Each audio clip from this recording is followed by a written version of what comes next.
Très important. Pendant la Seconde Guerre mondiale, Churchill a cumulé les postes de Premier ministre et de ministre de la Défense de façon formelle. Aux États-Unis, sous le président Truman et Roosevelt, il y a eu des cas pareils, même si dans la forme, le ministre existait, mais au fond, c'est le président qui exerçait la plénitude de ses pouvoirs. Il s'agit également d'envoyer au moins 3 messages, de rassurer le peuple que le président est là en tant que chef suprême des armées, et d'éviter de donner trop de délais après les incidents que nous avons connus. Deuxième message, cela s'adresse aux ennemis de la patrie, un message de fermeté, une réponse écrasante immédiate en perspective. Le troisième message pourrait s'adresser aux forces de défense et de sécurité, comme quoi le commandement est unifié, les forces armées et de sécurité sont unifiées sous le leadership du président de la transition, le général d'armée Assimi Goïta. Je pense que c'est quelque chose de très important, une mesure qui va certainement produire ses effets sur le terrain dans les jours et les semaines à venir. Loin d'être une exception malienne, cette fusion des fonctions des présidents et ministres de la Défense rappelle des précédents historiques, tant sur le plan national qu'international. Dans des contextes de crise ou des réformes profondes de l'armée, voir les premiers magistrats du pays piloter directement la Grande Muette est une stratégie déjà éprouvée. Pour le général Moussa Traoré, c'était une question de confiance. Surtout, le pouvoir était menacé dans son existence. Alors, le ministère de la Défense est un ministère très très sensible qu'on ne confie pas à n'importe quelle personne.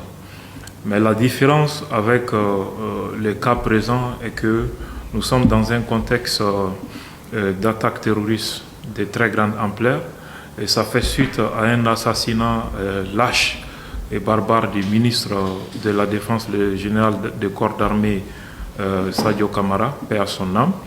Et donc, qui, pour remplacer ce ministre, qui pourrait faire l'unanimité, qui pourrait valablement jouer son rôle dans l'immédiat? Je crois qu'il faudrait réfléchir plusieurs fois avant de choisir. Donc, alors que nous sommes dans une période où tout est urgent, et donc le président n'a pas voulu perdre le temps, parce que dans un contexte de guerre, comme le dit Sun Tzu, connaître son temps, c'est se donner les garanties de la victoire. Donc le président a essayé d'aller avec le temps pour ne pas trop traîner. Et je pense qu'il s'agit aussi de fédérer l'ensemble du commandement autour du chef de l'État. Donc ça, c'est quelque chose de très important. L'objectif de toute attaque terroriste est de casser le moral et la volonté du peuple. Un peuple qui n'a pas de morale ni de volonté ne peut pas réussir, ne peut pas vaincre. Et donc nous devons vraiment renforcer notre morale et notre volonté également. Le Mali a prouvé qu'il n'aura jamais peur, qu'il reste déterminé, qu'il ne reculera pas. Et l'aviation malienne est déjà en train de faire parler d'elle. Et donc les troupes au sol également sont dans la même dynamique. Et je pense que les jours à venir seront très très décisifs et importants pour le Mali, Inch'Allah. Reste désormais à savoir comment cette nouvelle architecture institutionnelle va influencer les opérations sur le terrain et la gestion administrative des troupes. Pour l'heure, le message est clair.